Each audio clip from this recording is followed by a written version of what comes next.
kulankan qiimaha badan oo aad u soo horteen waqtigiina si gaar ah waxaan u soo dhaweynaynaa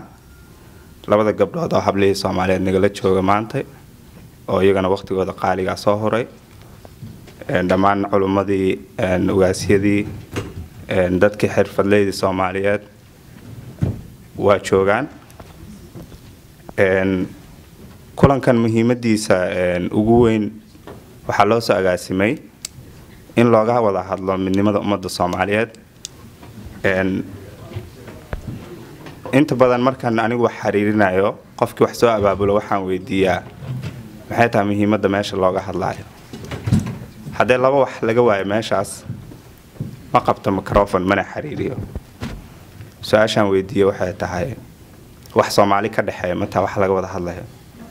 midnimo ku jirtaa mise dad lagu kala qaybinayo haddii midnimo laga waayo ma qabto haddii Soomaalinimo laga waayana ma qabto kulankan waxa la iskugu yimid in midnimo ummadda Soomaaliyeed lagu raadiyo ummadda Soomaaliyeed markaan dhahno ummadda Soomaaliyeed meel kasto ay degan tahay ma ahan gobol ama xaafad ama tuulo Soomaaliya oo dhan meeshii midnimadeeda aad ka shaqeyso meesha aad degan tahay iyo inta kale magaalooyinka iyo gobolada wadankana waa si isku mid ah marka xaafadda aad degan tahay ama gobolka aad degan tahay hadaad midnimadiisa ka shaqeyn mid kale ma u gudbi kartid oo ma gaarsiin kartid midnimadaas marka kulankan waxa la iskugu yimid in midnimo ummadda Soomaaliyeed lagu raadiyo kulanka dadkiisa ka hadli doona muhiimada waxa lagu saari doonaa in laga wada hadlo midnimadaas gaar ahaan maadaama wadanka gobol federaal oo wadanku uu noqdo wadan federaal ah federaalka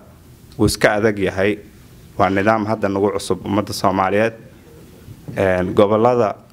dhexe ee wadanka gaar ahaan midnimadooda sidii loo taagi lahaa midnimada wadankana tiir kamid ah uga mid noqon lahaayeen ayay tahay ajenda looga wada hadlayo iminka waxaan u yeerayaa ugaas Yuusuf Xasan Warsame oo kamid ah ugaasyada Soomaaliyeed si uu halkan uga yiraahdo kelmadihiisa dadka listiga ka hadli doonana aad ay u dheer yihiin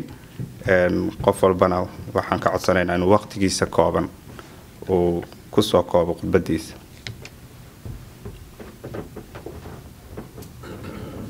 bismillahir rahmaanir rahiim warweyn iyo mudanayaal buu salaamantii walaaliya waxaan u malaynayaa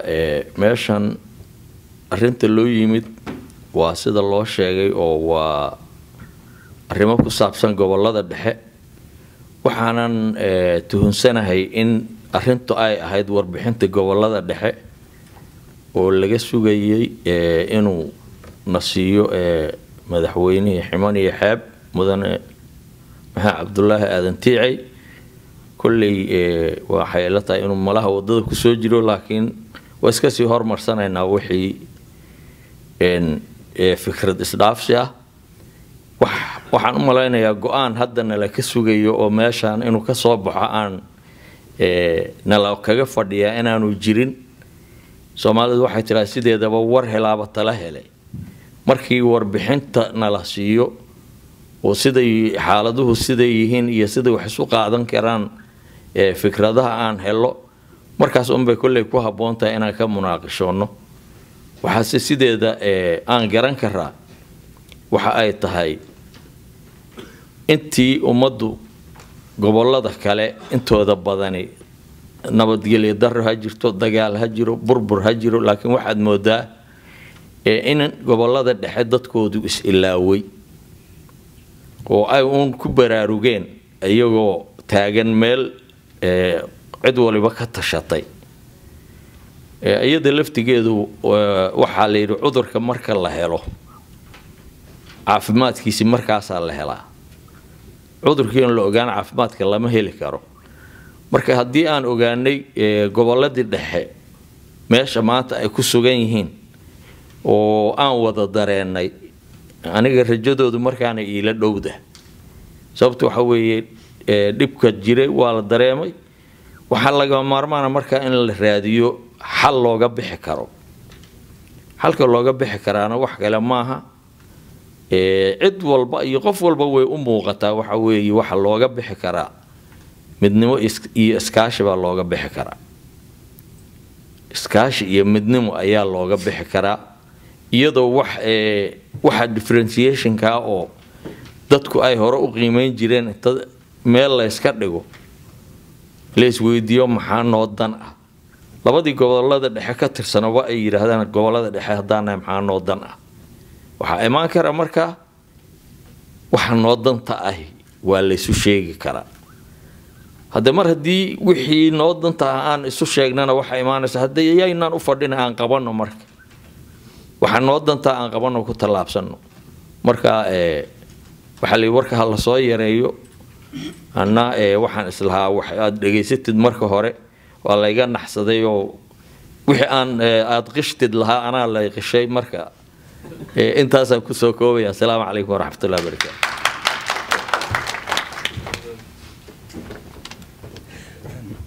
ugaaska aad ayuu mahadsan yahay arrinka oo midnimada oo gobolada dhexe oo laga wada hadlaayo waxa laga yaabaa dad badan oo inta fadhiyanaysa gobolada dhexe weligood tegin aniga gobolada dhexe kuma dhalan muqdisho aan ka imid laakiin waa booqday meelaha wadanka ugu burburka badan ay ka mid yihiin markaa safartid wadanka meelaha ugu isbitaalada xun meelaha ugu iskuulada liito ayay ka mid yihiin maadaama wadanka dhanba iskuuladiisa iyo systemkiisa caafimaadka u dunsan yahay haddana way kasii dambeeyaan meelaha qaarkood waxa taas keenana waxa weeyaan maalgelin cidna kuma sameyn ama dowlad dhexe ama dowlad goboleed ama dadkii u dhashay intaba ha ahaato qofkuna inuu gobolkiisa uu ka hadlo yiraahdo gobolkayga waxaan kama dhisna ceeb ma aha Minnesota waxay tiraahdaa Minnesota waxaan bay u baahan tahay New York waxaan bay u baahan tahay dadkaas waxaa ka mid ah meesha noo fadhiya Sultan Cabdikariin Maxamuud oo lagu neenaaso degal inaan isaguna intuu ka dhihi lahaa aan ka dhageysano oo halkan ka soo jeediyo khudbadiisa Sultan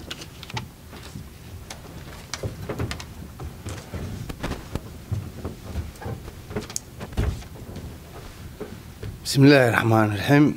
السلام عليكم ورحمة الله وبركاته سلامة الإسلام كأول قيمة بدن وحلسك السلام وإنكم السلامي runtii aaway halka kan xafladda tan waa isku sheegmayna waxaan ugu nimid madaxweyne ticeeye aaway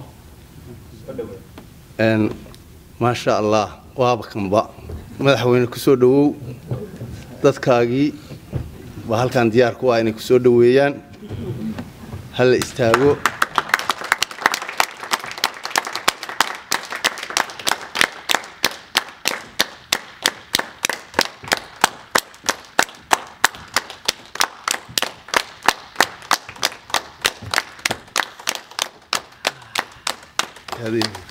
أما سنتي هذه وكل آدي بان ugu faraxsanahay markii mikrofoonka la diibay inuu madaxweynuhu soo galo mar labaad baan leenahay soo dhawow midana madaxweyne runtii waa nin aad iyo aad maaragtay dhalinyaro oo madaxweynaha oo shaqo badan noo soo qabtay caawana isugu kaaya yeeray inaan ka dhageysano intuu soo qabtay iyo intuu warbixin noo hayo waan ku faraxsanahay runtii inuu maaragtay aan kala qayb qaadano xafladda tan waxa la yiri isma hortooy hay sahlaynina la yiri gobolada dhexe runtii dadkeedii waa iloobeen wala iskuma hayo inay iloobeen laakiin hadda aan u soo jeesano runtii inaan wax ka qabano oo aan wax wada qabsano waxaan aaminsanahay inaan gaari karno kuwii naga horeeyay ama aan ka hormari karno marka walaalayaal niyad jabka aan iska dayno yaani niyad jabin Soomaaliya oo dhan baa burburtay soomaaliyana maanta rajadeedu waa ogtihiin heerkay marayso waa aad iyo aad bay u wanaagsan yahay runtii horta maanta waxaa dhacay wax xun oo aan aad iyo aad uga xumahay waan ka tacsiyadeynayo oo naxdin badan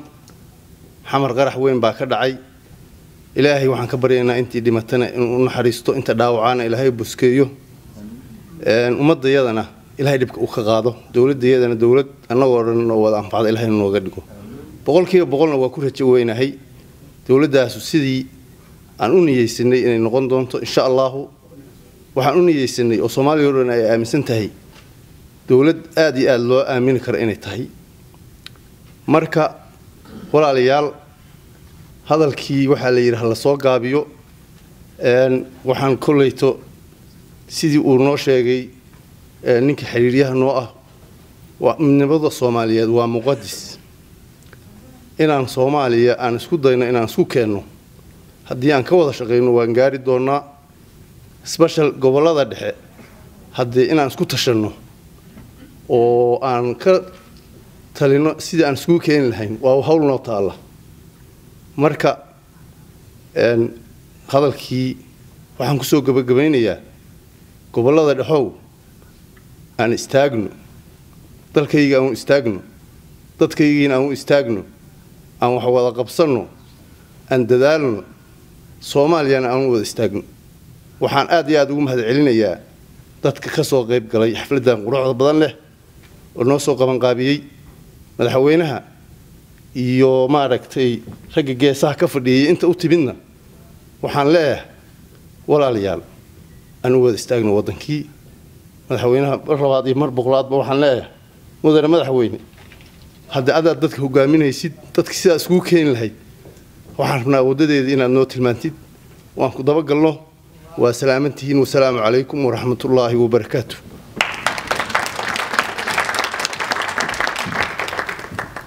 suldaanka aad ayuu mahadsan yahay sida dhamaantiin la wada socotaan waxaa noo soo galay dhawaan maxamed cabdullaahi aadan tiiceeye oo ah madaxweynaha maamul goboleedka xibin iyo xeeb oo xaruntiisa tahay magaalada Cadaado sida uu markii hore taba ugaas Yuusuf ka dhawaajiyay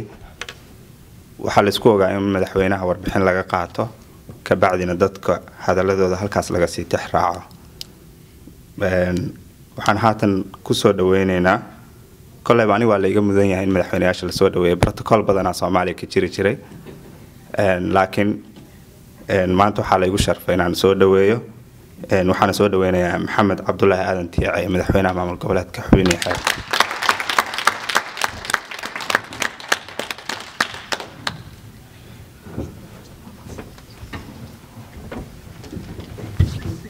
السلام عليكم ورحمة الله وبركاته.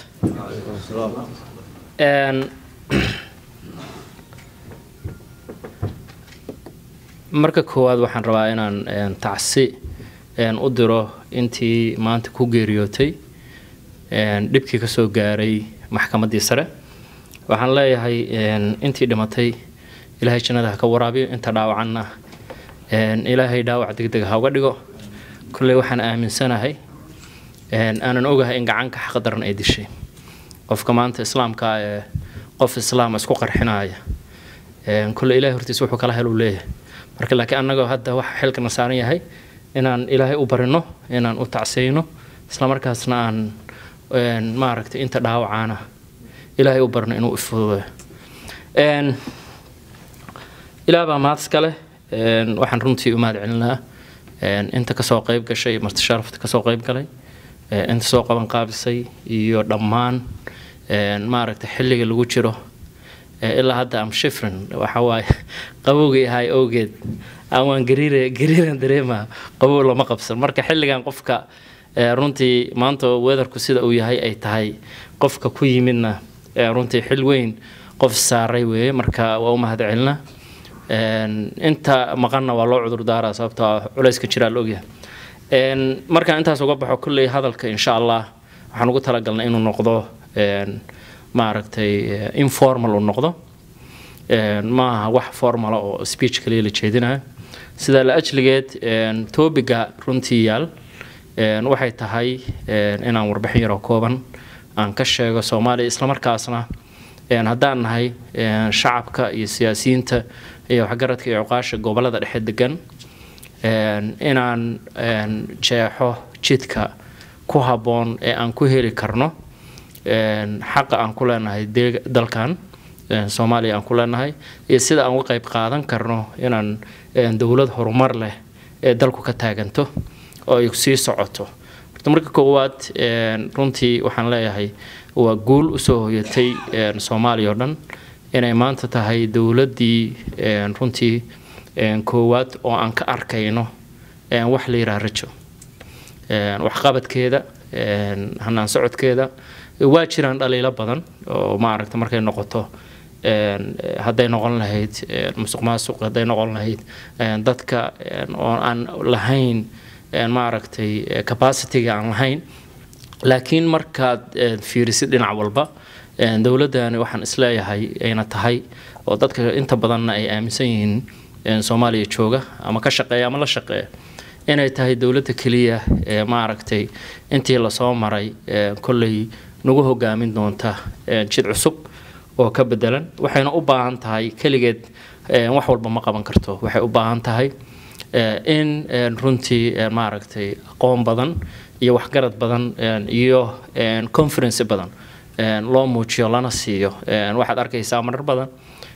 ayadiyo wax yar dawladii jirto in haddana rajadii naga maqanta oo rabno wax walba inaan degdeg u gaarno laakiin waxa ugu weyn ee hadda waxyaabaha ifaalaha ah soo arka waxay tahay cross border meel walba qof walba Soomaaliyeed wuxuu rabaa ahaado waxa la yiraahdo dawladnimada uu aaminsan yahay awal waxa jirtay mararka qaarkood in la isku bahaystay dawladnimada laakiin hadda qof walba dawladnimada uu aaminsan yahay dhaliilaha waxay noqonayaan institution hadii la aaminsan yahay dhaliisha shakhsi la dhaliilaa maanta qof shaqeynaa la dhaliilaa public ayu jooga dhibaato kuma leh laakiin hadii institutionkii la isla aaminsan yahay waxaan aaminsanahay inay rajo soo noqoto maanta Soomaaliya diyaar u tahay runtii dawladdaani waxa ay qabatay ama shaqada ay hadda wado iyo waxa horyaal marka loo fiirsho waxaan dhihi lahaa hadii rajo badan dadku mararka qaarkood waxa laga yaabaa waxyaabaha keena qoostana ay ka mid tahay in dawladda culays badan la saaro oo la rabo in ilaa zad laga rabo inay qabato ogaada waxay haysato 4 sano waxa horyaalna ogaada ku qiyaasa oo markaas waxaad heleysaan waxa ay qaban karto capable-ka ah waxaan aaminsanahay dawladdaana hadii ay dhisto fundamentalka oo ah qorshaheeda nabad amniga labo waxyaabaha inta badan Soomaaliya doodeeda keena oo ah qaabka loo dhaqmayo waxa lagu dhaqmayo iyo sida u ekaanayso Soomaalida cusub ee dhalan doonta oo ah farsamo ahaan ama institution ahaan oo ay u dhisto sida maaragtay xeerarkii kala qaybin lahaa waxa la yiraahdo federalism hal raba in lagu dhaqmo federalki hal eray oo qeexaya kuma jiro constitutionka dawladdaana laga rabaa inay layout u samayso ay keento wax u qanma oo dhihi karta maxaa federaalka la rabo in lagu dhaqmo nooc weegiya resource-kii la isku haystaa qof walba iyo deegaan walba waxay aaminsan yihiin resource-ka Soomaaliya inay hoostooda yaalo oo shidaalkii dahab macdan qaar waxay ku leeyihiin luula xataa laga helaa dhulkeena it's okay wixii laga helo waa laga helaa laakiin iyada laftigeeda ma jirto constitutionally wax qeexaya sida loo qaybsanayo resource-kaas dawladda dhexe maxay ku leedahay dawladaha kale dariska maxay ku leeyihiin dadka soo saaraya constitutional maxay ku leeyaan waa inay dawladdu qeexdaa laga rabaa waa arkaysaan ama waa maqlaysaan meelo badan inuu ka socdo doodo badan oo hadda Jubaland state in maaragtay inta badan dadka internetka akhriya not only Jubaland state tooshkun baa ku ifsan kaliya laakiin formationka ay Soomaaliya u forma garaynayso waa wax dawladdan hadda taala dhibaato ku ah oo horteeda taala oo ay u baahan tahay inay qabato hadii labada Jubba iyo Gedo israacaan oo Jubaland loola baxo sidee inta kale u ekaanayaan yaa israaci karin iyada laftigeeda constitutionka wax badan oo ka xadiday oo ah inaysan ayadu isu keeni karin gobollo ay rabto isu keeni karin oo dhigi karin gobolada raasraan laakiin ay siyaasad ahaan riixi karto inay dadkaas facility iyo wixii loo rabay ay ka bixiyaan waxaan intaas oo dhan tusaale marka ugu soo qaatay waxay ahayd يعني قوستو إنay noqoto wax ugu dambeeya aan ka qoosanayn noqoto laakiin inaan dawladdan aan ku kalsoonaano confidence aan siino isla markaasna si ay u gaarto in 4 sano soo socota ay maaragtay jidkii xaqo sababta waxa laga bilaabay ground zero laga bilaabo inay xaqdo una sahasho dawladda cusub ee imaan doonta inay hesho fundamentalkii ama tiirarkii ay ku istaagi lahayd waxa aan u naqaano Soomaaliya iyo qaabka ay Soomaaliya cusub oo imaan doonta ay u ekaan doonto insha Allah marka waxaan qabaa dawladdaani marka loo fiirsho waxa hor yaala iyo waxa ay hadda ku talaabsatay waxa kamid ah guulaha gaartay hadda IMF waa aqbashay dawladda Soomaaliya waa aqoonsanta guul waayo tii ugu dambeysay ka mid tahay oo international ay ka ciyaareen macnaheedu markaas maxay tahay waxay control kartaa sicir bararkii iyo waxay control kartaa inay ayada noteskeeda ama lacagteeda samaysato isla markaasna ay maaragtay bangi dhexe sida hadda u socdo dawladdan ay ku dhawaaqday oo ah inay inta badan waxyaabaha qaarkood ay privatization ka dhigi doonto sida bunuugtii awal waxa jira bangi ganacsi bangi kayd bangi lacagaha qalaad waxa soo dhan oo dawladdu maamusho ma sii jiri doonaan waxa kaliya jiri doona bangi dhexe oo lacagta Soomaaliya iyo dhaqaalaha Soomaaliya laga kontrolo sicir bararkana laga kontrolo markaas dhimaanka iyo supply-ga ay soo qaybin doonaan si ay maaragtay wixii u balance gareeyaan inta kale waxay noqon doonaan private laakiin ay dawladdu mandate gareyso cashuurna ka qaadato waxa kamid ah electricity-ga waxa kamid ah biyaha waxa kamid ah waxyaabaha daruuriga waxa la arkay in xilliga lagu jiro inay ku haboon tahay in la siiyo private aqoon u leh xirfad u leh lacagtoodana xanaanaysanay laakiinse ay noqotaa company-gaasi qaadanayo company public ah oo dadku ay wax ku leeyihiin oo macnaheedu tahay korontada adigu aad shidanaysid inay kaaga socoto oo investment aad gashan kartid oo lacagna kaaga socoto lacagna laga qaada macnaheedu tahay benefitkii labada dhinacba aad ka helaysid marka waxaas oo dhan waxaad moodaa dawladdan inay hidgareynayso ama u socoto dhinacii wanaagsanaa oo right direction-kii ah waxaan isleeyahay marka inaan riixno kalsoonina la siiyo waa ku fiican tahay isla markaasna culayska hor yaala loo fiirsho hadaa marka taas dhinacii dawladda soo koobay aan ka waxeeyo way jiri doonaan amaan darro meelo ka dhaca qarax ha noqoto ama dhibaato noqoto wili dalku si fiican uma bogsan umana kasban sidii la rabay sida la ajilgeed anagoo dhan naga la rabaa kulligeen hadaan Soomaalinahay haday noqoto inay dawladdu hagaagto in anaguna kalsoonidaas siino isla markaasna aan ku hagaajino dhinaca kale hadaan soo noqdo gobolada dhexe central region gobolada dhexe waxaad moodaa inta badan inay yihiin dhinac marka loo fiirsho dad aad u nasiib badan oo taariikhda markii dib loo akhriyo inta badan taariikhda waxa laga akhrista waxa laga soo dhaxbaxaa waxa la yiraahdaa gobolada dhexe inta badan siyaasiyiintii Soomaaliya ama hogaanka Soomaaliya aha xumaan iyo samaanba waxay rabaan ha keenaan laakiin maaragtay waxa u badnaa qiyaas ahaan dadka gobolada dhexe 2/3 waxay ahaayeen dadka gobolada dhexe ka yimaada dhinac marka loo fiirsho waa positive oo siyaasiyiintii Soomaaliya soo waday ama xilligii gumaysiga ha ahaato u dagaalamayay ama ha ahaato xilligii ka dambeeyay dawladdii civilka ahayd ama ha ahaato dawladdii ka dambeysay militariga ahayd soo marka loo fiirsho haddii la yiri marka gobolada dhexe intooda badan ka yimaadeen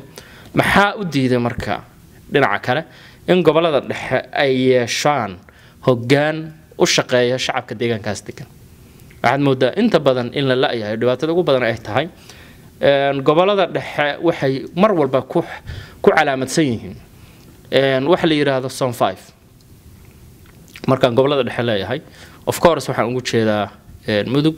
galguduud hiiraan ilaa shabeellada dhexe aan ugu gaarsiyaa gobolada dhexe aan waqaanaa inkastoo dadka qaar ay yiraahdaan ma shabeellada dhexe ma gaarto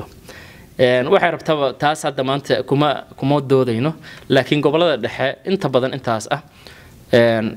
nabad xumo iyo dhibaato badan oo shacabka haysta ka jira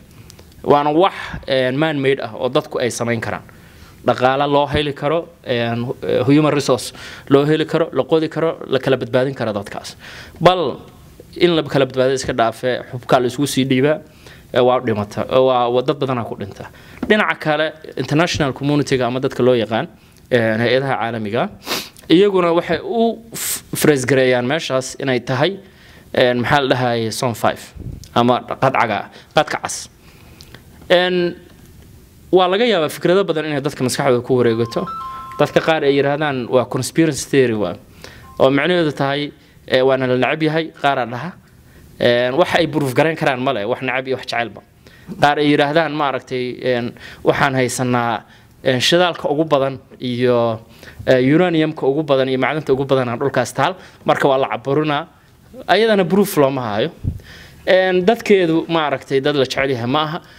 proof looma hayo sida la ajligeed waxa aadan marka inaad maskaxda aad isaga daalisid waxa aadan cadeyn karin waxa ka haboon waxaad cadeyn kartid ah xaqay u leeyihiin in gobolada dhexe midoobaan xaqay waxay u leeyihiin dadka deegaankaas degan qabiilada qaarkood waxa lagu leeyahay dad qaar ah waxay aaminsan yihiin goboladan dhexe waxa markii horeba la isugu keenay oo loo cadaadiyo hal gobol ama laba gobol looga dhigay qabiilada ugu badan ee Soomaaliya maanta ku nool qabiil kasta waa laga helaa gobolada dhexe galguduud kaligeeda waxa la yiraahdaa waxa degan 14 qabiil hiiraan waxa la yiraahdaa ilaa 15 qabiil degan mudug sidoo kale ma aragtay soo qabiilo badan meesha waa wada degan yihiin oo Soomaaliya oo dhan laga helaa marka macnaheedu waxay tahay waxa markii horeba loo waxeynayay in la isku cadaadiyo laakiin waxaan arkaa inay waxaas aniga fikradeyda inaysan waxba ka jirin waxay ku dhacday waxay rabtaba ha ku dhacday waa wax hore oo tagay waay waxay u baahan tahay inaad hadda adiga maabgareysid sida aad rabtid inaad u noolaato aday ka falanta inaad maabgareysid constitution-kan hadda jirana xaqaad ugu leedahay qaabka aad u noolaan lahayd inaad adigu sheexdid oo maabkaas adigu aad sheexdid constitution-ku wuxuu leeyahay 2 gobol iyo ka badan ayaa isu tagi kara waxayna formeyn garan karaan oo israba ma aha la isku qasbaa oo israba isu tagi kara waxayna form garan karaan ma aragtay maamul goboleed of course Soomaaliya unitary system ma noqon doonto oo hal ma aragtay mid ah sidii xilligii siyaad bare ma noqon doonto decentralization ay noqonay macnaheedu waxay tahay waa la qaybin doona awoodda ama ha loo qaybsho federal through si dhaba federal loogu dhaqmo inkastoo awoodeedii aan lahayn Soomaaliya aysan lahayn oo ay u baahan tahay in qolo walba la tirokoobo qabiil kasta tirokoob lagu sameeyo dhab ah kadib la sheego inta ma aragtay qaabka federaalka uga qayb galayeen qaabab noocaas ah jira awoodii hadda aan loo lahayn laakiin waxa ugu yar la sameyn doono waxay tahay in awoodda la qaybiyo oo macnaheedu tahay awoodii maamulka dhexe u lahaan lahaa loo celiyo goboladii loo celiyo haday noqon lahayn maamul goboleed haday yihiin iyo haday gobol caadi oo traditional gobolkii ah ay noqon lahayd dawladuna maanta uma furna inay samayso gobollo cusub iyo degmooyin cusub iyo tuulooyin cusub inay samayso uma furna oo mar rabta inay hadda jidkaas qaado sababtoo ah culayska haysta ma aragtay hor yaala ka badan inay focus ka samayso haddii ay noqoto inay samaysana wax badan oo ka horeeya waxa jira aysan waxba ka dhigi karin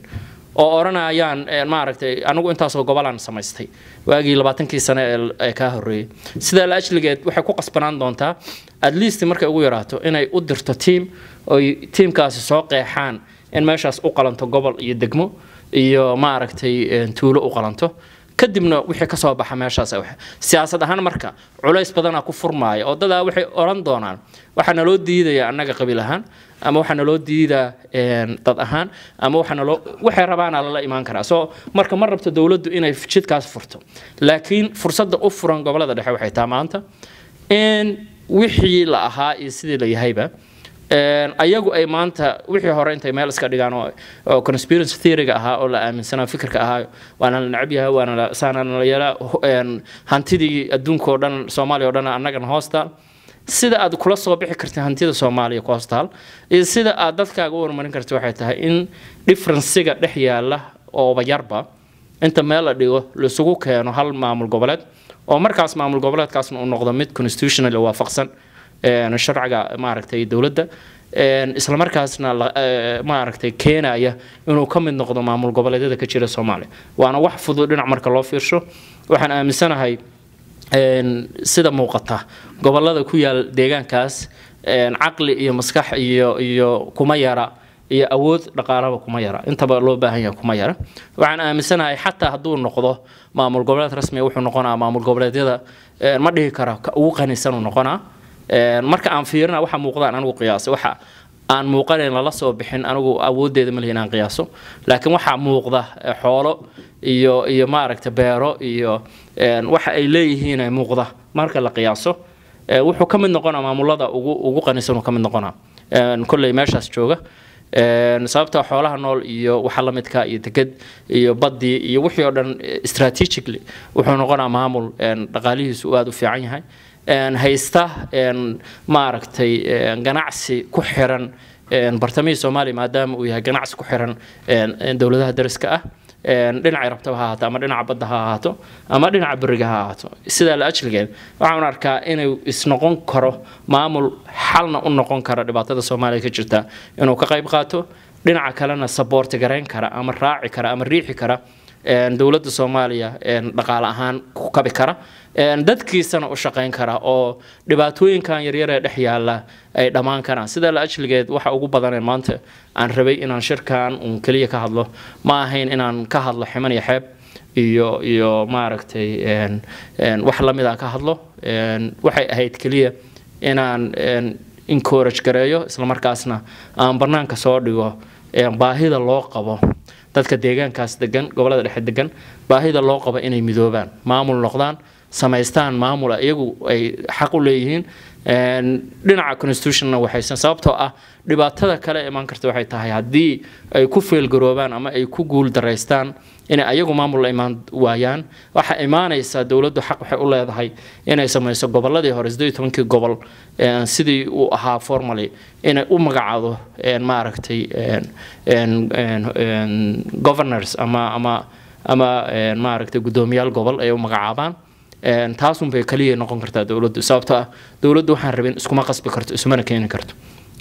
oo waxa uu diidaa constitutionka uu diidaa oo ma dhigi karto maanta ha israacaan labada shabeelle ha israacaan dad ahaan iyo deegaan ahaanba waa isku xiran yihiin ma dhihi karto maaragtay baayo boqol ha israacaan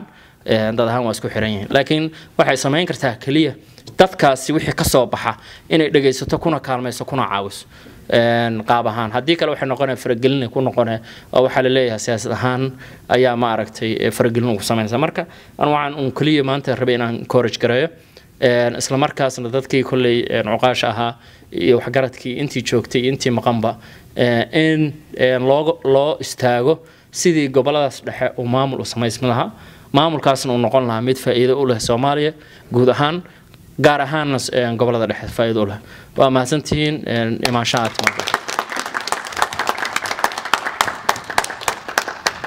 waa mahadsan yahay maxamed cabdullaahi aadan tiicaye madaxweynaha maamul goboleedka xibin iyo xeeb oo xaruntiisa tahay magaalada Cadaado haatan waxaan soo dhaweynayaa nabadoon qorane oo aan siinayo 3 daqiiqo in uu halkan noogu soo koobo wixii uu ka dhaxlay warbixinta madaxweynaha iyo ra'yigiisa ku saabsan maamul gobolada dhexe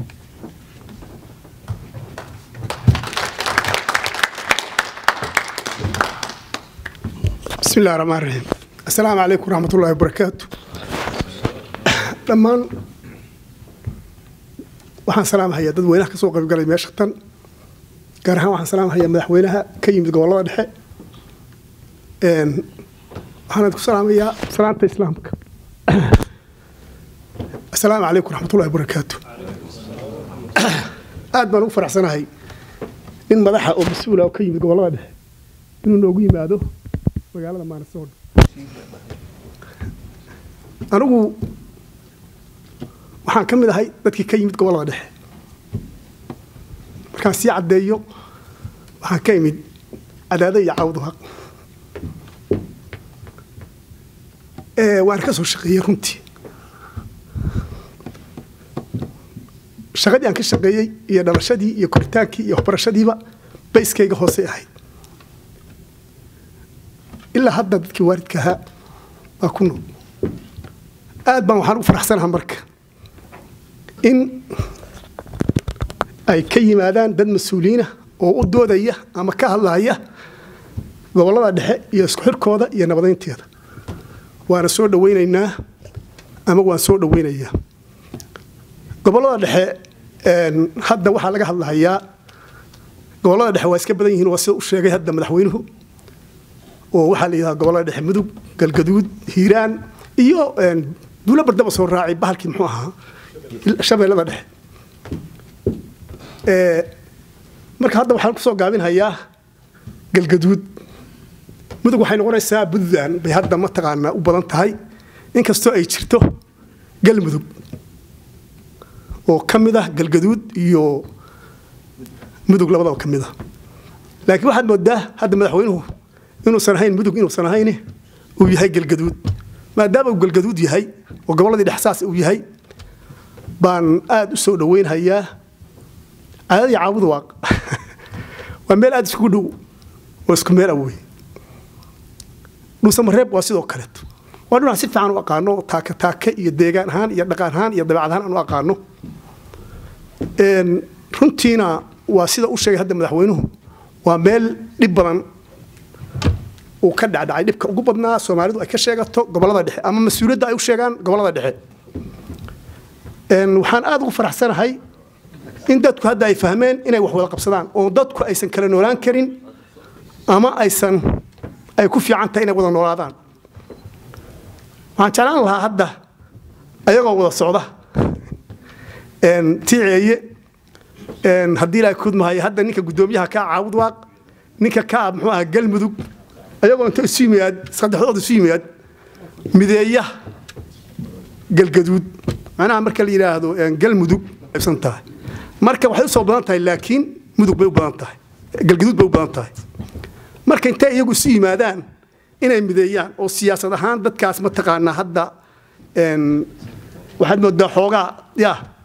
inay iyagu soo midoobaan markay soo midoobaanna qurbaha inoogu wada yimaadaan ayagoo wada socda ama gudaha ayagoo wada shirhaya aan aragno baan aad u jeclaan lahaa maxaa yeelay dadka waxaa hogaamiya waa dadka mas-uuliinta weeye qofka mas-uulka ayaa dadka haga saban walbana wiilal buu leeyahay dhib badanna waa la soo maray waan ku faraxsanahay in la soo dhaweeyo waxa dadka wax lala qaybsado ayagana la nabadeeyo wanaagna lagu horseedo wax wanaag ka fiicanna ma jiraan dadka intii saxan kartay isii la saxan karay isii la soo dhibaateen karay waa la soo dhibaatay si doqonnimo ah oo aan ma taqaanaa ilaahayna ka fog dhaqankana ka fogayd baa la soo cunay haddii hadda wixii soo haray warhambadii hal la caymiyo oo la soo dhaweeyo oo maamul loo sameeyo haddii hadda la dareensan yahay aad baan u faraxsanahay dadka gudaha waxaan leeyahay idinka walaalo ah dad isku deegaana ceel ka wada cabba seedi iyo saaxiib ah abti iyo wiilkiis ah oo haddana kala qoqomo waa dhibaato marka ugu horeysa horta dawladnimo waxa ka horeysa in dadkii la nabadeeyo oo la isu keeno deegaamada isu dhow qofka soo min buu isu gudgudbaa haddana isma tagi karaan waa dhibaato marka in la nabadeeyo ayaga markaas la nabadeeyo dadkii la isu keeno shirar ay qabsadaan markay shirar qabsadaan oo heshiiyaan oo wixii dadkii laga saaro oo dhibkii la faarqo markaas ka bacdi maamul waa laga hadli karaa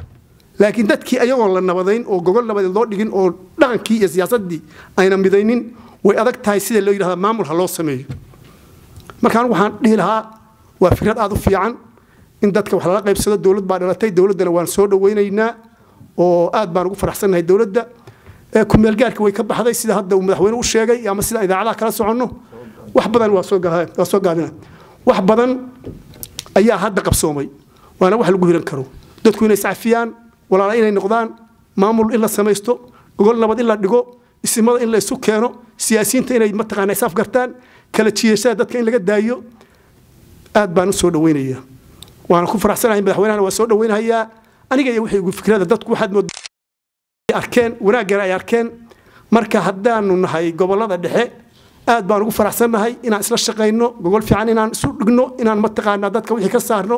dadka iyo qurbaha jooga waa waxbaa la bidahayaa oo waxaa la bidayaa ama aqoon baa la bidayaa ama dhaqaalaha la bidayaa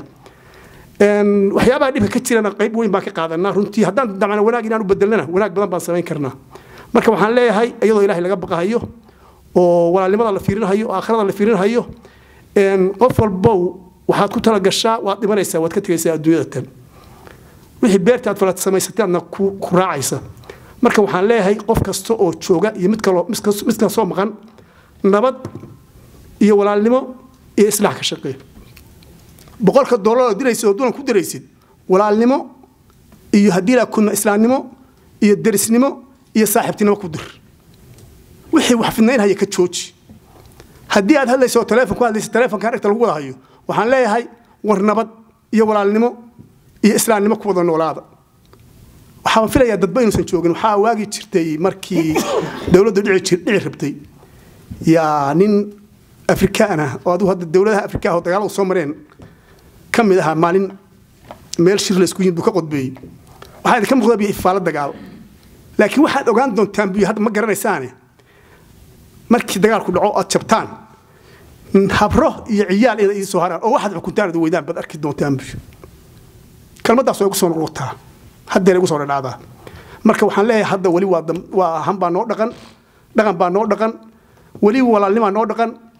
dadka hala wanaajiyo oo marka ugu horeysa bal siyaasadda tan iyo dhaqaalaha iyo gobolka waxaan iyaga la hormarin lahaa in dadkii gobol loo dhigo oo siyaasadii iyo dadka gobolada joogay dadka mas'uuliyiinta inta isu yimaadaan gobolkii gobol la dhigo ismada loo yeero siyaasiyiinta loo yeero dadka wax garanayo wax u ah ama oo waliba dadkeena banaanka jira inaanu abaabulno gobol nabadeed markii dadkii nabadaas loo islaaxiyo marka ka bacdi maamulkii markaas laga wada hadlo waan ku dheeraaday waxaan leeyahay guulaysta walaalnimo ku guulaysta islaamnimo ku guulaysta darisnimo ku guulaysta saaxiibtinimo iyo dhalasho ku guulaysta aad baan u soo dhaweynayaa madaxweynahana waxaan leeyahay tilaabo fiican iyo gobolada kale iyo degmada kale adoo kalsoon inaad tagtid assalaamu calaykum waraxmatullaahi wabarakaatu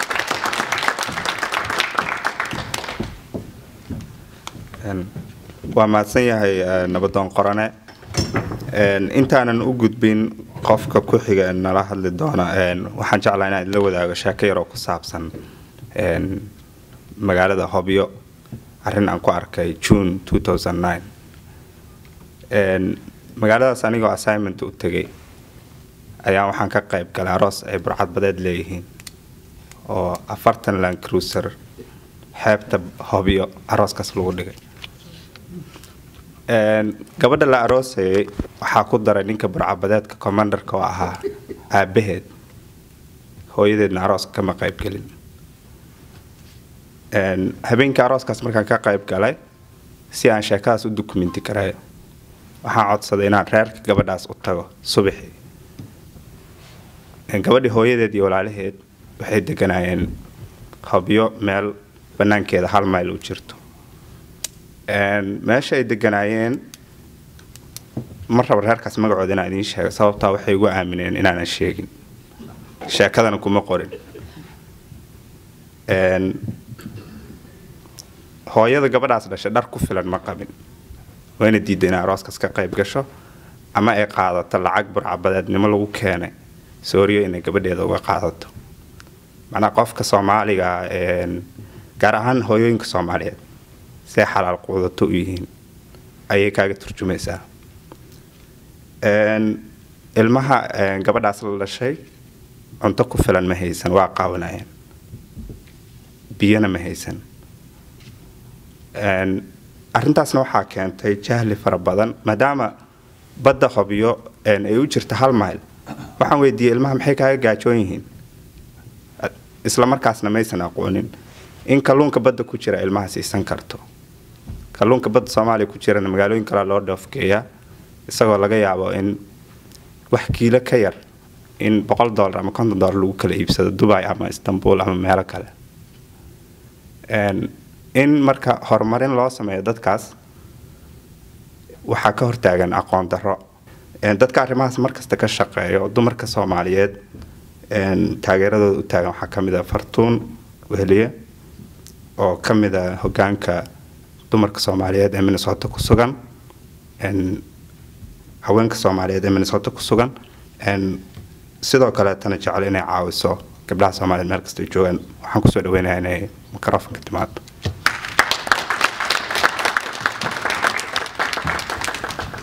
waxaan rabaa halkaan uga tacsiyeeyo Soomaalida maanta dadka geeriyoodeen xamar ilaahay waxaan ka rajeynayaa ilaahay inuu jannadii firdawsi wada geeyo waxaan rabaa inaan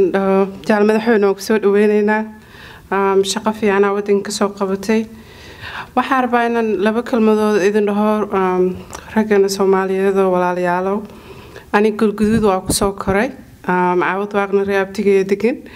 cadaada waxaan rabaa inaan insha Allah guri ka dhisto retire ku noqdo so meel walbo area kasta oo hadda laga wada hadlayo meel walbo Soomaali tahaba waa in la isugu tago laakiin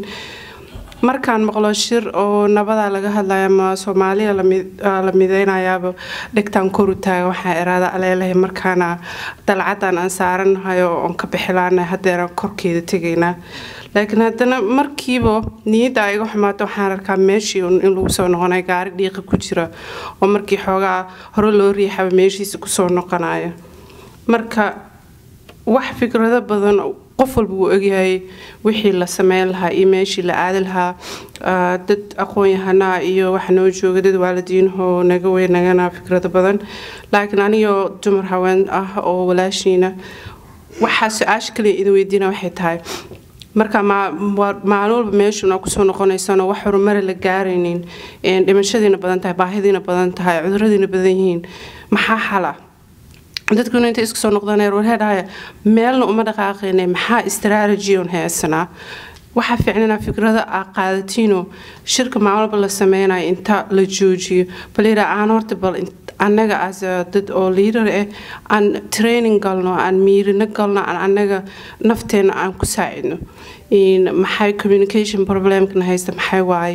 waaye fikradeena isaga qaadan laanahay xoogaa interlinks because 2013 aan ku jirnaa walina waxaan ka hadlaynaa in 1960 iyo 50 idea oo qabiile iyo waxaan macno lahayn intii isdaba soconayna dadkii waa naga tageen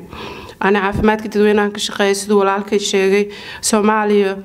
every 30 second وحكون متهاوي ويسكو قاعدة أيدي علمي هذي رأي سكول إنتان every 30 second الدين وحكو جرتا سومالي مش وحن وهاوين كسكول إنتو باهي كجرتا مركا الرجو أدين إيجو ذيني يو personality جينا ملح سكول جرتان هاوين كوريها جوجا أن عندنا ترينين لمشدو ذا إباهي ذا كحساب تمام كفكر إن هدي أقف كان ideas أيضا قادن كرنا ترى how كما أنا وحلين كرا فكرة دي سي أن قبراس مساكين تودي من يسلو سميو مال إسبتالير طول لوجر دسو سين نيرس وسمينا محان سمينا مركب واحد إذن كل ترى إذن كذا تعلنا هذا الكيوكسو قبنا يا إن نين لو ساحدو هساحن ideoينك إيو مسؤولية قادسين adinka kaliya idan ma hadada idin sugaayo haweenka Soomaaliyeed idin sugaayo caruurta dhalaana idin sugaayaan wadana idin sugaayo adduunkana wax la qabadsiina idin sugaayo marka anaga waa idin kaga leexanay leadership hore u socda salaamu calaykum waraxmatullaah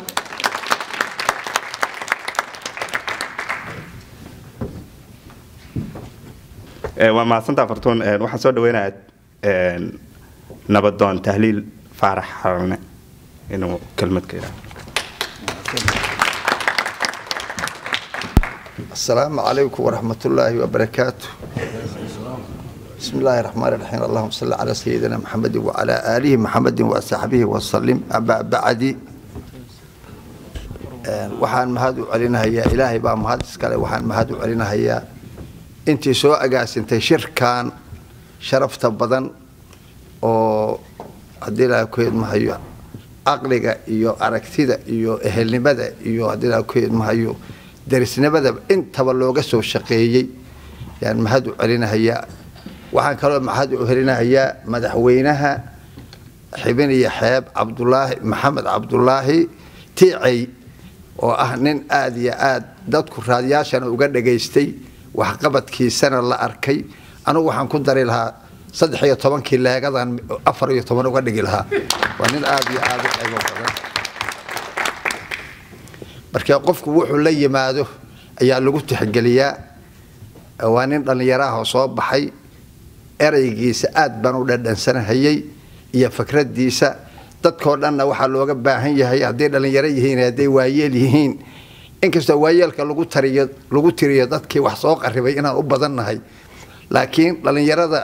ayaa waxay nooga baahan yihiin hadda inaan ku waanino inay hadii Ilaahay ku idmaya sida tiicay oo kale iyo kulli rag badan waa laga helin ayaguna wanaaga ay hadii la kuudmahayo ay dadka u horseedaan intaas waxaan uga gudbahayaa hadii la kuudma sharaftii iyo hadalkii fiicnaa oo noo soo jeediyay madaxweynuhu midda kale meesha la yiraahdo galgaduud waxa lagu tirin jiray meelaha Soomaaliya ugu dhib badan waxa la yiraahdaa qofka markii wax laga sheegayo war ma galgaduud baad ka timid waxa la oran jiray waa meelaha ugu dhib badan oo ugu dil badan oo dadkeedu oo dilakudmay ugu xaraarada badan yahay ugu dhib badan yahay inkastoo meelo badan oo hadda kala dilakudmay ay ku biireeno culayska hadda ka fuulaada ama Soomaalida ama dawladda ka fuula ay jubbooyinkuba hadda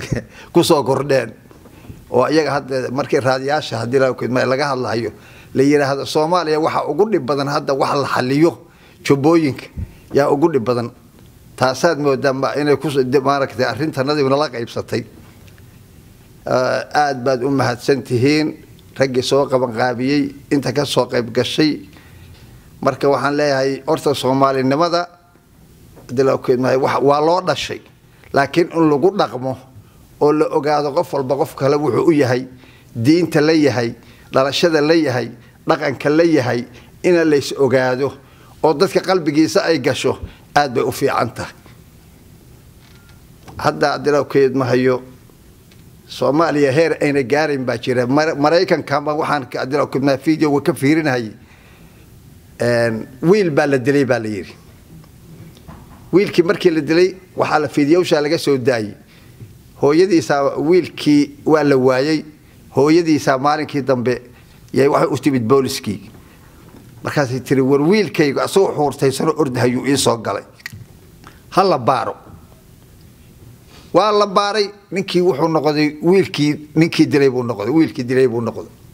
heerkaas gooraan gaari doono ilaahay waana gaarsiin doonaa aqligaas dilawkeedmayo iyo aragtidaas iyo Soomaalinimadaas dadkuna haduusan dilawkeedmayo asagoo awsan aqli ahaan awsan isu garab qaban waxaad arka maanta ogtihiin aan dib ugu noqonayaa wadankeena Soomaaliya dadka ku dhashay oo ku dhaqan oo maanta ku nool oo noloshiisa raba maanta inay maareeyaan waa inteenaan iyo inta kale oo dilawk Soomaali weyna cadawgiisiba fara badan lama raba Soomaaliya hore inay u dhaqaaqdo waa isla ogna afarta tafood baa lagu dhagan yahay taas waxa looga gudbi karaa anagoo midowna aqligeena ku midowna aragtideena ku midowna cadawgeena aragna saasar dilawkeed uga midoobi karnaa oo uga gudbi karnaa marka waxaan leeyahay inta arrintan ka soo shaqeysay wax badan waxay nagu beertay wax dilawkeed maayo aawayta fikrada badan bay aniga igu beertay waxaan dilawkeed maayo walaalaha hadii dilawkeed maayo oo wax kula ah oo kula darisa oo kula dhaqana oo kula hadii ilaahay ku idmahayo dilawkeed maayo gobol ah hadii yiraahdaan war kaalaya waxaan aan qabsanne waa wax aad iyo aad u faa'iido badan aad baan u mahadsantihiin intaana yaan lagu deynin aan ballaarino aan wadno hadii la ku markaasaan gaarayna kuwa maqan in la gaarsiyo annaguna ka faa'iideysano assalaamu alaykum wa rahmatullahi wa barakaatuh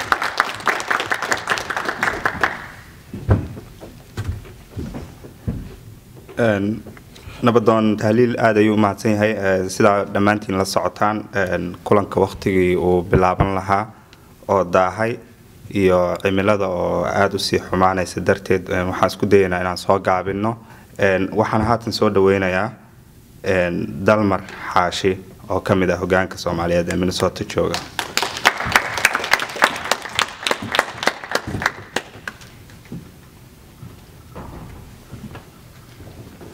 بسم الله الرحمن الرحيم سبحانك لا علم لنا إلا ما علمتنا إنك أنت العليم الحكيم وهرين مدام ما حين عبد الله تيعي هي مرتضى شربت لها كسقيب كشيء لما أنتين بقى وحينكم السلام يا سلامك السلام عليكم ورحمة الله وبركاته بعد السلام runtii waxaan aad u jeclahay inaan halkan ka xuso waxqabadka uu qabtay mudane maxamed cabdullaahi tiicey runtii haddii aad tegi lahaydeen maamulka xubin iyo xeem waad yaabi lahaydeen ama ogaan lahaydeen taasna waxaa keentay markii uu tagay meesha qof adduunyada soo arkay oo ku biiriyey wixii uu soo arkay adliist maanta Soomaaliya haddii aad martid dhinac kastaba waxaad ka dhadhansan kartaa gobolada markaa maraysid dadka gobolkaas jooga ama degmadaas jooga meesha ay ka yimaadeen ama dadkooda dibadda jooga sida ay ugu xiran yihiin ee gobol kasta ka ogaan kartaa tuulada hadday tahay tuulo burbursan waxay ogaanaysaa in ayna wax xiriir la lahayn dadkoodiina ay dayaceen 2010 ayaan waxaan tagay magaalada Cadaado ayaan maray marka magaalada Cadaado soo gasho waxaa ku qoran welcome to Cadaado oo arga weyn ah waxaa kaloo ku soo qoran waxaa arkaysaa maamulka xibin iyo xeeb oo qasri la eg maxaa laha karmeelada taqaaniin karmeelka weyn oo maxaa laha ay ku qoran tahay maamulka xibin iyo xeeb marka taas haddana internetka markaa ku soo aragto runtii aad aan u daalacda waxa ku arkaysaa beero iyo dhir laga sameeyay gobolka Cadaado oo ah maxaa la magaalada xibin iyo xeeb marka taas waxa ku taaysaa wax qabadka iyo dadka halkan jooga sida ugu xiran yihiin marka runtii waxaan rabaa inaan halkan ka sheego Soomaalideena maanta dadkeena halkan jooga haddii aanan goboladii aan ka wada nimid ama meelihii aan ka nimid aanan u dhaqaaqin oo aanan ku xirnayn wax la qaban kara mal dadkii anaga ayayna sugaan maanta marmarka qaarkood markaan la hadlo meelihii waxay yiraahdaan war almiino haddii aadna xataa tigid ah ku soo noqotaan haysan annaga tigid in soo direene noo imaada kaliya waa habeenawada ugu dambeeysan la hadlaayay waxay yiraahdaan war hadaadna tigid ah haysan xataa noo imaada maxamed cali ayaa wuxuu tagay Soomaaliya markuu soo noqday wuxuu diray hadda mandheeda soo socota waxa baxaya hal markab oo bugaaga oo ka baxaysa magaalada maxalla Atlanta Georgia taasna waxa keenaysa markuu wadankii tagay wuxuu soo ogaaday waxyaalaha wadanka uga baahan yahay hal markab oo bugaaga marka ka waran Soomaaliya marka taasna waxa waaye Books for Africa hal markab ay waxa ka baxay Atlanta Georgia next Friday Monday insha Allah marka runtii waxaan aad iyo aad ugu mahadcelinayaa on caawa ma runtii aad message-kaasna oo loo baahan yahay madaxweynaha oo noo sheegay inaan qaadno oo aan meeshii ku dhaafin madaxweynaha maadaama uu halkaas tagay oo arkay wax qabadka intaas badan oo ku mashquulsanaa markuu arintii baaraantay wuxuu ogaaday in haddii aan dadka isku imaanin oo ay wada tashan qof kaligiis inuu far kaliya Soomaaliya si tira fool ma dhaqdo marka taas message-ka caawa soo gudbiyo ah walaalayaal aan wada qabsano aan isku nimaano gobolada dhexe Central Somalia haddii maxaa la hadda ka hor waxaan dhihi jiray inkastoo waxyaalaha waxa keenay dhibka qofkii gobolada dhexe u dhashay qof kasta markii maxaa la uu soo qangaaray ama maxaa la isha waxbarasho galay dib dama ugu noqon maayo aniga hadda in la hadlayo walaashay oo Sweden joogtay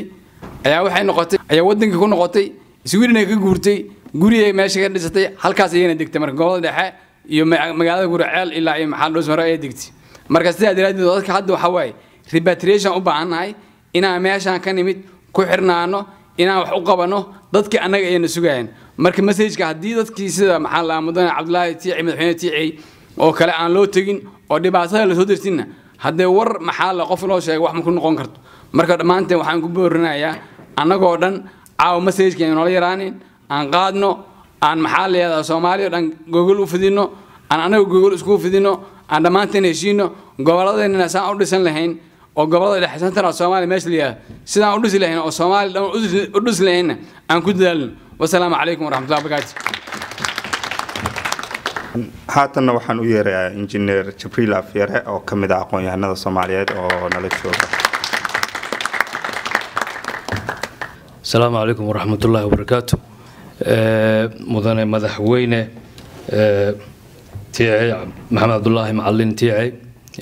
مدنيال odayaasha waa talaamantihiin wax kale ismaan taagan waxa weeye midnimada Soomaaliyeed baa noo dan ah meel walba aanu joogno hadaan Soomaali nahay aanu maantigin goboladaas walaalkay runtii madaxweynaha ka yahay hamar baan ku soo koray in aabihii u xirnaan jiray baan ahay laakiin markaan yaraa waxaan sidii oo aad balqaadida ama aad weynaatid sidee baad wixii Ilaahay ku siiyay oo ama cilmi ha noqoto ama wax walba ha noqotay aad dalkaaga iyo dadkaaga aad wax ugu tari kartaa taas darteed baa ninkan walaalkay Tiicay uu mudan yahay in lagu daydo waliba dadka maaragtay anoo kale oo muddada joogay qurbahan uu naga mudan yahay muxuu ahaa salaan iyo muxuu ahaa xasuus gaar ah oo halka ka tagay dadkiisii iyo degmadii uu ka soo jeeday u tagay waxgeliyey weliba iyadoo dalku aysan nabad aysan ka jirin oo sida xaalku hadda uu yahay aysan ahayn saas darteed waxaan jeclaan lahaa in loo sacbiyo loona mahad celiyo walaalkay tiicay taasi waa taas tacsina waxaan u dirayaa intaan iloobin dadkii maanta ku geeriyooday xamar maxkamaddii kolley ummadda Soomaaliyeed nabadeeda way soo noqotay wayna soo noqon doontaa waxaan fariin u farayaa qof walba oo Soomaali ah meel walba joogo inuu ka shaqeeyo nabadda ummadda Soomaaliyeed si aanu sharafteeni iyo muxuu ahaa magacii ummadda Soomaaliyeed lahayd dib u soo celiso wabillahi wa tawfiiq السلام عليكم ورحمة الله وبركاته.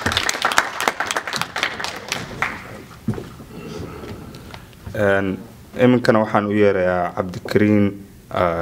أحمد داهر أو كم إذا سنا قيانا الصومالية دون كسر هذا الميكروفون. السلام عليكم ورحمة الله وبركاته. الميكروفون كان مدخل إنه وجاوي حال هذا. marka hore waa salaamantiin dhamaantiin dadka sharafta leh ee soo qaban qaabiyay xafladan quruxda badan leh runtii meesha qurxoon lagu dhigay waa in salaamaya waxaan soo dhaweynayaa walaalkay marna saaxiibkay ee madaxweynaheena maamulka xibinay mudane maxamed cabdullaahi aadan tiicay intaanan gelin taa ka hor waxaan rabaa inaan messenger oo aan kaga sido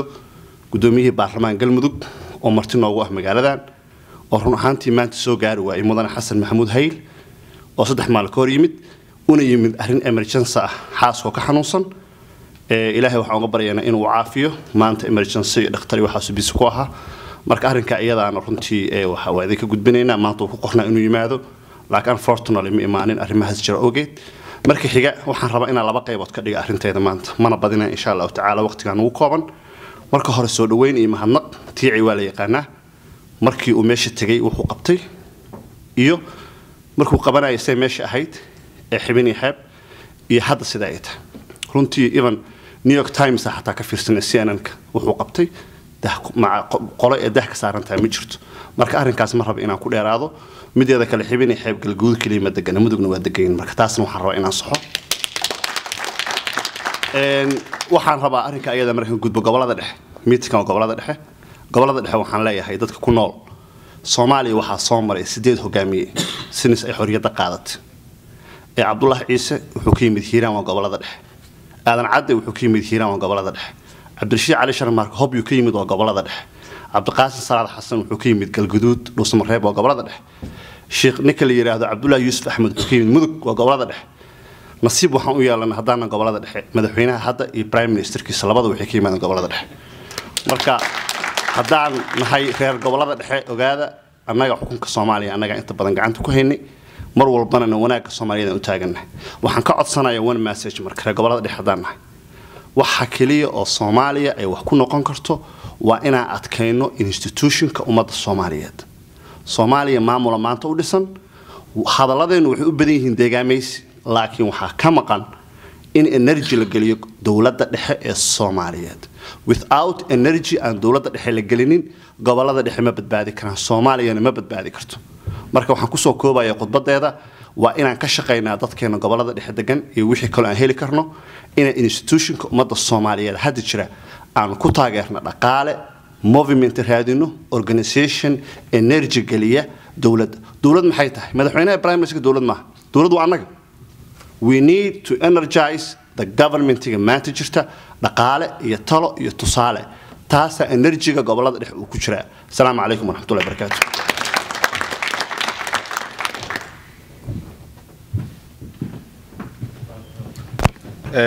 dadkii aan hadalka ku furnay ugaas Yuusuf ku jiray ugaas Yuusuf sidoo kalena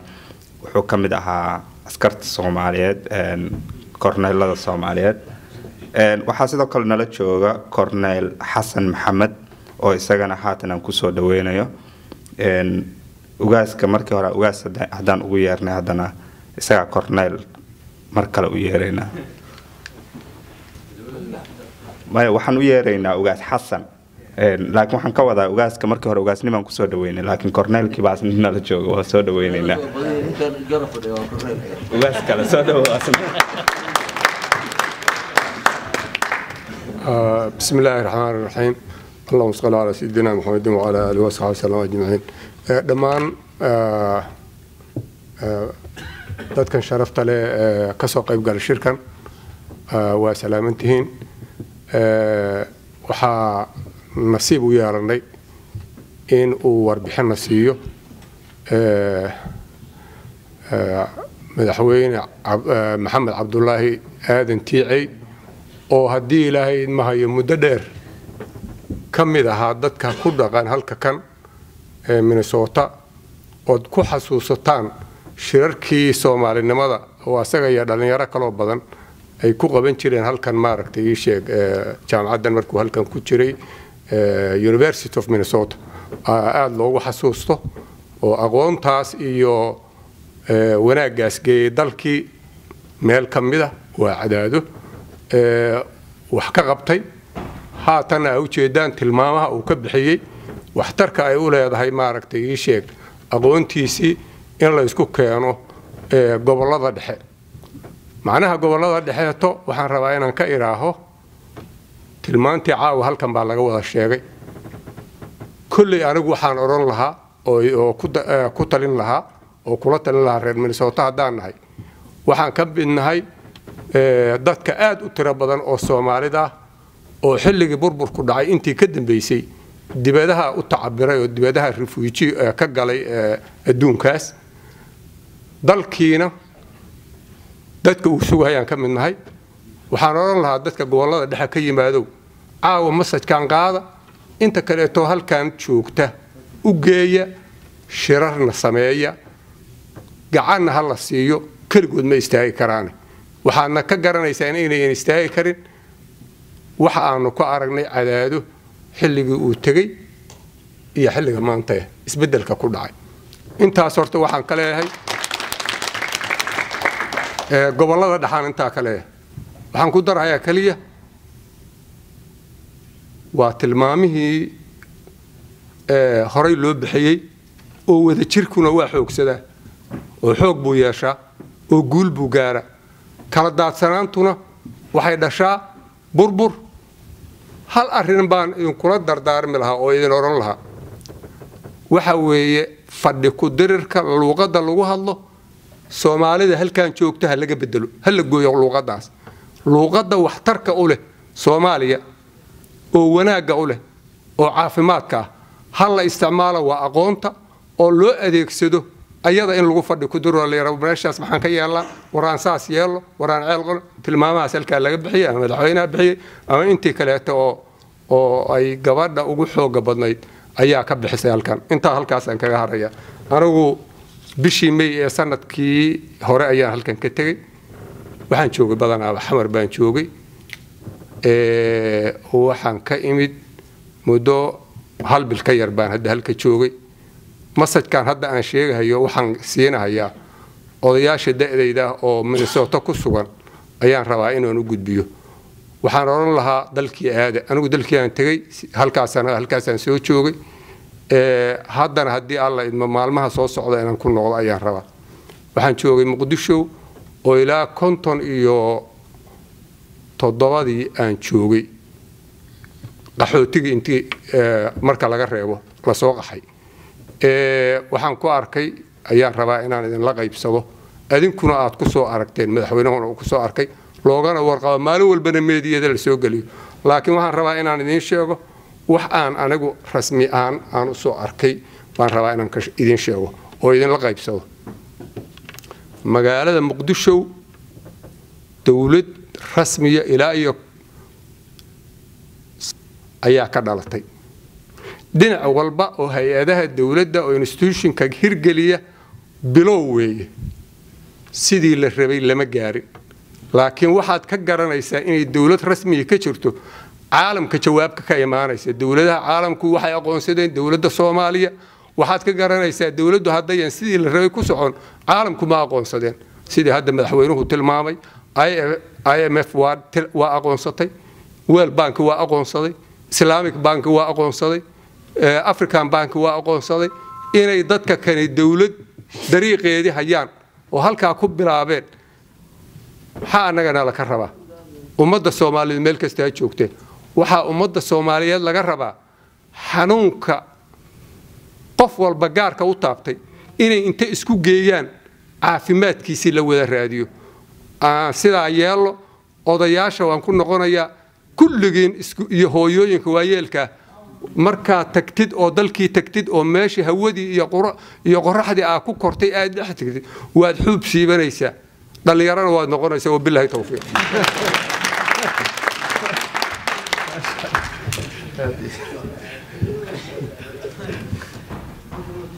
waa mahadsanyahay korneelka waxaan u maleynayaa dadka askarta ugu geysan haddii askarta laabata ayagu naga horeeyaan annagana waa ka daba tegaynaa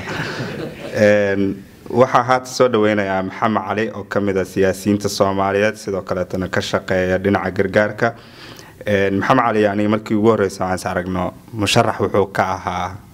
magaalada jabuuti markii lasoo dooranayo sheekh shariif dadkii sheekh shariif uu ka adkaada ku jiraa marka wixii looga adkaada asaa naga badi soo dhaweynaynaa السلام عليكم ورحمة الله وبركاته. horta dhammaan halkan waxaan ka salaamayaa dadkii soo qaban qaabiyay kulankan lagu soo dhaweynayay oo madaxweyne maxamed cabdullaahi oo nooga yimid wadankii warbixinna naga siiyay xaaladda oo wadankii iyo baahida ka jirto marka horeyso waa soo dhawow ayaan ku leeyahay maxamed cabdullaahi mudane madaxweyne mar walba sida aad la socotaan annaga kama hadalno gobolada dhexe iyo midnimadooda siday ay muhiim noogu tahay iyo waxa aan qaban karno iyo maanta qurbaha macnaha tool walban u baahanaa waan haysanaa dadka aad arkaysaan kulli ama dadka halkaan fadhiyo aqoon walba heerkii rabta maanta adduunka ka gaartay gacanteena ku jirtaa laakiin waxa la leeyahay waxay tahay qof mas'uul ah sida maxamed cabdullaahi oo riskiga u qaato oo kala maalin walba waxaan leenahay xaaladiisa siday ku sugan tahay wax walbana qof baa bilaaba biyaha ninkii wuxuu yidhi haddaad rabto inaad dabaal barato waa inaad webiga isgeyso sababtoo dad intaan ku dabaal barana ma shaqaynayso marka runtii tallaabo oo ku dayasho mudan ayuu maxamed cabdullaahi ku tallaabsaday marka fikirka uu soo dhaweeyey oo ah maaragtay in maamul loo sameeyo gobolada dhexe runtii waxay aad u caawinaysaa gobolada dhexe maamulkaas waan samayn karnaa maanta adduunka waxaad la socotaan yurub oo dhan inay midoobayso waxa aan ka hadlaynana waxay tahay dhowr gobol oo dad wada dhashay isku luqad ah isku diin ah wada nool daaqsintooda beerahooda ay isgaari karaan marka aniga waxaan leeyahay ra'yiga uu soo jeediyey cabdullaahi madaxweyne maxamed cabdullaahi runtii waa ka shaqaysiin karnaa inaan hadalka aan action u bedelno waxaan ugu bedeli karnaa dadka gobolada dhexe ka yimid waa isla soconnaa in dadka gobolada dhexe degan ay soo xulaan shan qofood oo aqoon leh la helo ilaa 50 qofood oo qorsheeyo sidii aan macnaha u design gareyn lahayn waxyaabaha maaragtay in midnimada keeni kara iyo dadkaasi waxay u baahan yihiin haddii aan midaal yar hadda idin soo qaato sida uu walaalkay dalmar ka dhawaajiyay berito Mondayda haddii Allah awood la ogolaado waxaan ka diraynaa Atlanta hal container oo 22000 books ay ku jirto waxaan qiyaas ahaan idin sheegno ilaa high school ilaa iyo college waa Muqdisho u diraynaa ilaa 60,000 oo arday waa marka gobolada dhexe waxa uu qaban karnaa marka maxaan qaban karnaa waxaan qaban karnaa anagu macnaha maamul ma dhisi karno laakiin waxaan dhisi karnaa basic waxyaabaha dadka u baahan yihiin dhinaca waxbarashada kale waa dhisi karnaa dhinaca caafimaadka waa dhisi karnaa waliba waxaan ka codsan karnaa ama ximin ee xeeb ha noqoto ama galmudug ha noqoto ama maaragtay maamulada kale ee ka jira muxuu ahaa Gurceel iyo Dhuusamareeb Xeraale Cadaado muxuu ahaa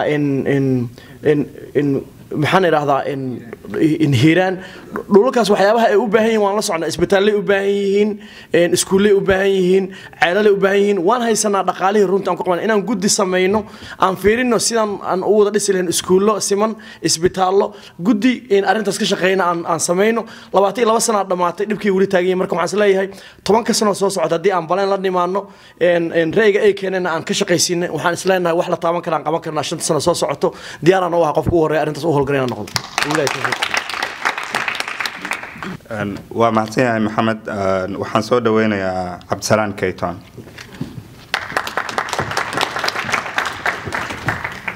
بسم الله الرحمن الرحيم الصلاة والسلام على سيدنا محمد وعلى آله وصحبه وسلم أما بعد أولا يعني وحندكم سلام يا سلامة إسلامك السلام عليكم ورحمة الله وبركاته وهرنتي مدن محمد آذن maxamed cabdulaahi aadan madaxweynaha ximan iyo xeeb oo aniga madaxweynahaygii ah magaalada cadaadana ka yimid oo aan ku dhashay waxaan ku leeyahay ku soo dhawow madashan quruxda badan leh tan labaad yacni waxaan salaamahayaa dhammaan marti sharafta qiimaha leh oo ka soo qayb gashay shirkan caaway looga hadlahaya sidii loo midayn lahaa ama loogu samayn lahaa maamul midaysan ummadda degta gobollada dhexe waxaan filahayaa yacni gobollada dhexe sida soomaalida hadda loo qaybiyey kriteeriyadeeda markii la yidhaahdo 5 magaca loo bixiyey waxaan hubaa 3 anay ka degan yihiin haddii aysan 4 bagaaraynin 5taas loo qaybiyey marka waxay ku tusinaysaa taasu anay yihiin kana qayb qaadan karahayaan dadka Soomaali midayn karahaya maadaama ay yihiin majority-gii marka maslaxad kasto ay bilaabaan waxay qiimo iyo soo dhaweyn iyo midayn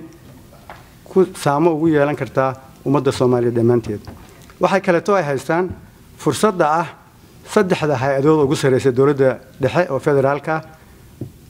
3 ugu waaweyn 2 kamid ah waxay ka soo jeedaan gobollada dhexe oo ah madaxweynaha dalka iyo ra'iisul wasaaraha Saacid iyo madaxweyne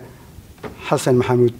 marka hadii la kaashadaan waxaan qabaa inay wax badan ka bedeli karayaan haddaba waxaan dhihi lahaa marka arrinteeda aan soo gabagabaynayaa raggii ugu horreeyay ayaa qaatay wax laaliyo wixii murti ahaa oo laga hadli lahaa anaan u baahanahay fariin horta inaan halkaan ugu dhiibo madaxweyne maxamed cabdulaahi aadan tiicay inuu gogol dhigo asagoo dhigahaya cadaado marka hore tan ku soo dhaweynaya salaadiinta degta gobollada dhexe ka bacdina salaadiintaas ay gogoshaas ay kaga munaaqashoodaan sidii horta dadka isku keeni lahaayeen waa dadkii walaalaha ahaa oo abti iyo adeer iyo ilma adeer isku ahaa oo dagaalamay waxay u baahan horta marka hore inay gogol fariistaan intaan la gaarin midayn marka ayadaas naftigeeda yaanaan asoo la kaashanaya salaadiinta iyo ogaasyada iyo cuqalaada oo halkaas madashaas fidiyo sidoo soo jeediyay ogaas qorane ha midda labaad yaani dawladda dhexe oo ayadu hadda mas'uulkeedii leh midnimada dalkana ka shaqeynaysan arinta ayada aanu la kaashado oo sidii loogu sameyn lahaa maamul oo kala kaashado ayaduna ay u sameeyso wax laaliyo wixii facilitation ay u sameyn lahaa waxaan kale oo yaani soo jeedin lahaa dhammaan yaani marti sharafteen halkan fadhida iyo deegaanka dadka ka soo jeeda gobollada dhexe anaanu bal horta caawa halkan waa ku kulanay aan iswareysano oo anaga naftarkana intaan shirnaan inaanu war maxaan u sameyn karaynaa gobolladii aan ka soo jeednay annagoo iskaashanayna intaas ayaan arinta hadalkayga kaga baxaya waa salaamantihiin wassalaamu calaykum waraxmatullaahi wabarakaatuh waa mahadsan yahay cabdisalaan kayton iminkana waxaan soo dhaweynayaa nin muwaadinimada Soomaaliyeed dadka aadka ugu dheertahay kamida oo siyaasiyiinta gobolkan Minnesota kamida صديق ورفاع يعني كسر دوينا يا ميكروفون. بسم الله الرحمن الرحيم عبد العزيز أد بوما سنت هاي I think عاو ودا شنو ملينا وحاول حوغاير إنرجي مجرو مركو حلينا وحاول إن هرتا إن إلهي كلنا كان خير الله نوجدكم إن أنا بدنا فرحات بيت هاي مركا محمد عبد الله آدن عن مرة من صورة كسر دوينه وحنا حستا لبسنا كور حوالي هذا وين نقول سمينا convention كسنتركا and really وضد قارنا وضد دورس وحبي سميان ضدنا وضد معناها فيرسدا مركا maamul ka xibin xeeb lama inkiri karo horumarka uu gaaray jaale maxamed Cabdullaahi aadan waxaan ku leeyahay aad baa u mahadsantahay waan ogahay in election sanadkan soo socdo waxaan u rajeynayaa in maamulkaas dadka ilaahay hogaankooda gacanta u galiyay inay si fiican oo ay maaragtay oo dimuqraadiyo ku jirto u sii socoto waxaan kaloo aad iyo aad ugu faraxsanahay arinta uu maamul goboleedka madaxweynihiisa ka sharqamiyo ah in gobolada dhexe la isku keeno aniga one of my heroes oo Soomaalida Cabdullaahi Ciise la yiraahdo Allah u naxariisto hogaamiye Cabdullaahi Ciise and is somebody I really always taariikhdiisaan aad u akhriyo aan aad u jeclahay in 1947 ayuu mar 4 sano markay jirtay SYL-kii buu xafiis wuxuu ka furayaa ninkii yaqaan Beledweyne 5 qodob ayuu ku campaign gareeyay mataqaana oo trusteeship xilligan galeynay waxyaabihii waxaa ka mid ah in Soomaaliya isku keeno marka dadka gobolada dhexe ka yimid horta shaqo weyn baa noo taalo ah mar walba inaan Soomaali weyn raadin isaan Soomaali weyn isku keeno marka taas ogaada inaan mar walba Soomaali weyn raadin shacab Soomaaliyeed oo ku shaqeynaya inay soo celiyaan qarnimada ummadda Soomaaliya halka ku geeriyoodaan waxaan idin ka codsan lahaa inaan hal daqiiqo faataxar dadkaas u marno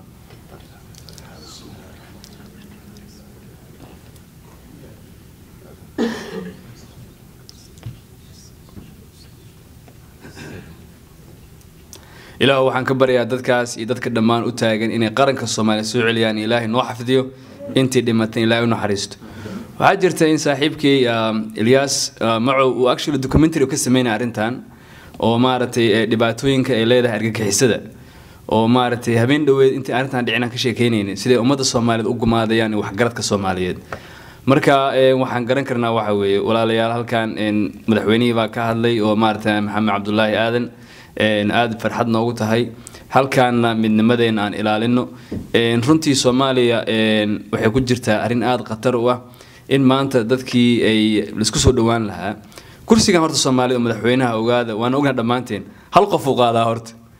madaxweynaha Soomaaliya hadda hal weeye Xasan Sheekh Maxamuud waxaan leeyahay ninkaas taageere iyo dawladdiisa oo madaxda ka yahay xukuumaddan oo madaxda ka yahay Cabdi Faarax Shardoon waxay naga mudan yihiin runtii inaan wax alla waxay nooga baahan yihiin ka taageerno because qarankii wuu soo noqonayaa maalin dhaweed Xaawo Cabdi baa magaaladeena soo gaartay erey cajaa'iba qofka waxaa laga faa'iideystaa beetri waxay tii anaga Soomaali dadka joognay tiri waa heshiinay idinka qurba joogtiin heshiiyay tiri marka waxa waay runtii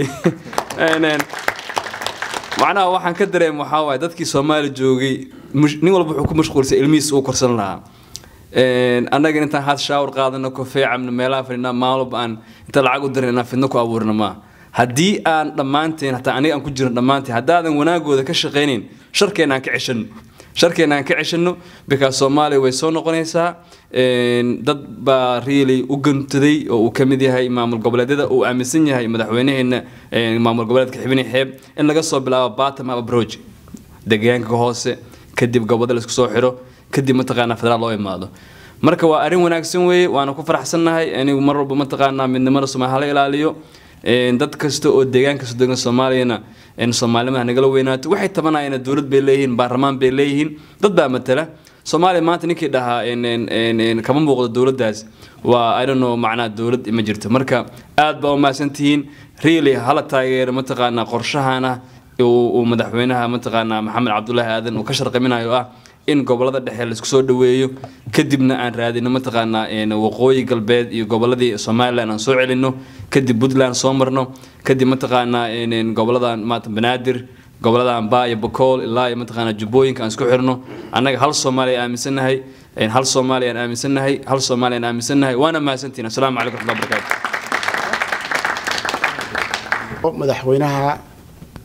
maamul goboleedka Xibini Xeeb Maxamed Aadan Tiicay madaxweyne soo dhawow intaas ka bacdi ma sagootinayno waxbaa noogu haray